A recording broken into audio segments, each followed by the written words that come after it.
जय श्री गणेश साथियों, जैसा कि आप सभी जानते हैं कि भक्ति में वो शक्ति है जो ईश्वर को आप पर कृपा करने के लिए मजबूर कर सकती है।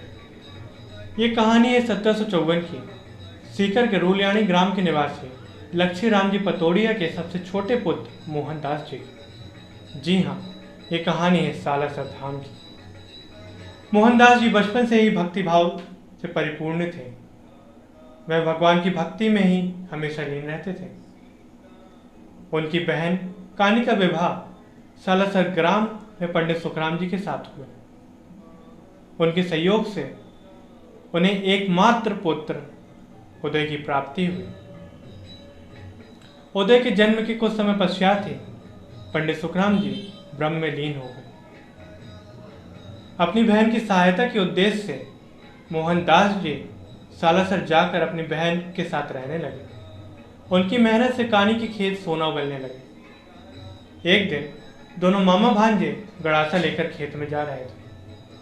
तभी मोहनदास जी के हाथ से किसी ने गड़ासा छुड़ाकर दूर फेंक दिया। मोहनदास जी वो गड़ासा उठाकर ले आए। पुनः किसी ने गड़ासा छीनकर दूर फेंक दिया और ये क्रम लगातार चल रहा था। तभी दूर बैठकर उनका भांजा उदय ये सब देख रहा था। उदय मोहनदास जी के पास आकर कहता है कि मामा, आप कुछ देर आराम कर लीजिए। संध्या हुई, दोनों घर गए। तब उदय ने ये सारी बात अपनी माँ यानी कि मोहनदास जी की बहन कानी को सुना दी। कानी ने कहा कि मोहनदास जी की शादी करा देंगे तो ये सब ठीक हो जाएगा। लेकिन मोहनदास जी ने कहा कि जिस भी कन्या से उनकी शादी की बात की जाएगी उस कन्या की मृत्यु हो जाएगी। कानी नहीं मानी। कानी ने पास ही के ग्राम की कन्या से मोहनदास जी की शादी की बात की। चंद दिनों पश्चात उस कन्या की आश्चर्यजनक मृत्यु हो गई। इस घटना के पश्चात मोहनदास जी पर विवाह के लिए दबाव नहीं डाला गया। एक दिवस कहानी दोनों मामा भांजे को भोजन परोस रही थी। तभी द्वार पर एक याचक भिक्षा मांगने के लिए आए। कानी को जाने में विलंब हो गया। कानी जैसे ही द्वार पर पहुंची उसे याचक की केवल परछाई मात्र प्राप्त हुई। पीछे पीछे मोहनदास जी वहां पहुंचे। मोहनदास जी जानते थे कि वह याचक कोई और नहीं बल्कि स्वयं बालाजी हैं। मोहनदास जी ने यह बात अपनी बहन कानी से बताई। कानी को विलंबित से आने का बहुत पश्चाताप हुआ। उन्होंने हाथ जोड़कर बालाजी से क्षमा प्रार्थना की और उनके दर्शन करने की इच्छा जताई। डेढ़ दो माह पश्चात एक बार पुनः वही याचक उनके द्वार पर भिक्षा मांगने के लिए आया। इस पर कानी ने बिना विलंब किए अपने भाई को सूचना दी। दोनों भाई बहन द्वार पर पहुंचे, लेकिन फिर विलंब के कारण याचक लौट चुके थे। मोहनदास जी दौड़कर याचक का पीछा किए और जाकर उनका चरण पकड़ लिए। विलंब के लिए उनसे क्षमा याचना की और वह देखते हैं कि वह याचक कोई और नहीं बल्कि स्वयं बालाजी थे। तब बालाजी ने मोहनदास जी से कहा कि मैं तुम्हारी निश्चल भक्ति से बहुत प्रसन्न हूँ, मांगो क्या वर मांगते हो। तब मोहनदास जी को अपनी बहन की इच्छा याद आई। उन्होंने बालाजी से कहा कि वह उनके घर आकर उनकी बहन को दर्शन दे। बालाजी मान गए, लेकिन बालाजी ने एक शर्त रखी कि वह पवित्र आसन पर विराजेंगे। उनके कहे अनुसार दोनों भाई बहन ने अपने घर को गौमूत्र और गंगा जल से स्वच्छ किया। बाहर गोबर लीपा गया और बालाजी के लिए एक स्वच्छ और पवित्र आसन तैयार किया गया।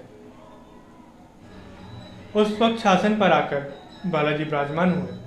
तब बहन कानी द्वारा उन्हें मिश्री, खीर और चूरमा का भोग लगाया गया। बालाजी में प्रसाद पाकर इतने खुश हुए कि बालाजी ने मोहनदास जी से कहा कि मैं इस स्थान को छोड़कर कभी भी नहीं जाऊंगा। मैं प्रत्यक्ष और अप्रत्यक्ष रूप से हमेशा इस स्थान पर विराजमान रहूंगा। यह सुनकर दोनों भाई बहन गदगद हो गए। उनकी भक्ति मानो सफल हो गई हो। बालाजी ने कहा कि इस स्थान पे मुझे जो भी मिश्री खीर और चूरमा का भोग लगाएगा मैं उसकी सभी मनोकामना पूर्ण करूंगा। बालाजी की ऐसी कृपा पाकर मोहनदास जी ने मौन व्रत धारण कर लिया। वह एक समी के पेड़ के नीचे अपनी तपस्या करने लगे। उनकी तपस्या की ऊर्जा से समी के पेड़ ने फल दिए। लोग उन्हें बाबलिया यानी पागल कहकर बुलाने लगे। एक दिन एक बालक अपने पिता की आज्ञा से समी के पेड़ से फल तोड़ने लगा, लेकिन उसे मोहनदास जी से डर लग रहा था। मोहनदास जी अचानक अपनी तपस्या से उठकर उस बालक को भयमुक्त किया और उसे चेतावनी दी कि यह फल जो भी व्यक्ति खाएगा उसकी मृत्यु हो जाएगी। बालक इस बात को क्रीड़ा में ले गया। वह घर गया और उसने वह फल अपने पिता को दे दिया। पिता ने जैसे ही वह फल खाए उनकी मृत्यु हो गई। अब यह बात पूरे ग्राम में फैल गई। लोग बाबा मोहनदास को चमत्कारी बाबा के रूप में देखने लगे। एक दिन उनके भांजे उदय ने उनके शरीर में पंजों के निशान देखे।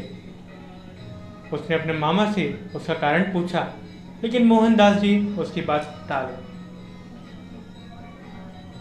दोबारा कुछ दिनों पश्चात उदय ने फिर पंजों के निशान देखे। उसने पता लगाना चाहा और उसे पता लगा कि मोहनदास जी और स्वयं बालाजी में मल्लयुद्ध होता है। मोहनदास जी के शरीर में जो पंजों के निशान थे वो किसी और के नहीं बल्कि स्वयं बालाजी के ही थे। ऐसी कई चमत्कारिक घटनाएं मोहनदास जी के माध्यम से संपूर्ण ग्रामवासियों को देखने को मिलती। उस समय सालासर बीकानेर राज्य के अधीन था। सोबासर के ठाकुर धीरज सिंह उसकी देखरेख के लिए जिम्मेदार थे। एक दिन उनकी सीमा पर डाकुओं के एक जत्थे ने हमला कर दिया। उनके पास इतना समय नहीं था कि वे बीकानेर से सैन्य सहायता के लिए गुहार लगा सके। तब उन्होंने सालासर ठाकुर सालम सिंह के सुझाव पर दोनों मोहनदास जी के पास गए। उन्होंने मोहनदास जी से मदद की गुहार लगाई। तब मोहनदास जी ने कहा कि किसी भी सेना की शक्ति उसके ध्वज पे होती है, तो आप लोग जाकर उन डाकुओं के ध्वज को ही काट दीजिए। ठाकुरों ने ऐसा ही किया। ठाकुरों ने जाकर डाकुओं का ध्वज काट दिया और डाकू उनसे क्षमा याचना करने लगे।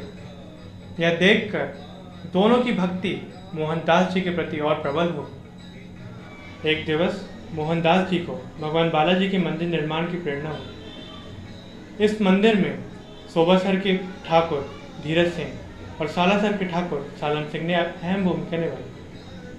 इधर असोटा में ब्रह्म मुहूर्त में एक किसान अपने खेत जोतने के लिए जा रहा था।